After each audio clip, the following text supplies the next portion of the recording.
years ago, I left America in grief to bury my husband, Ninoy Aquino. I thought I had left it also to lay to rest his restless dream of Philippine freedom. Today, I have returned as the President of a free people. Salamat sa inyo lahat at lalong-lalo na sa Panginoon Diyos na ginawa niya akong isang Pilipino. Dahil talagang karangalan ko yon na maging katulad ninyo at maraming salamat sa lahat ng tulong na binigay niyo sa akin.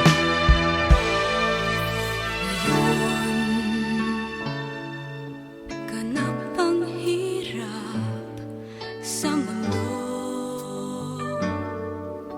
unawa ang kailangan ng tao, ang pagmamahal sa kapwa-ilaan.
with no one to benefit from the light.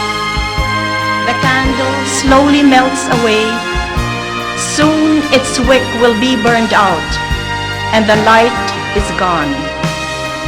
If someone will only gather the melted wax, reshape it, give it a new wick, for another fleeting moment, my candle can once again light the dark, be of service one more time, and then goodbye.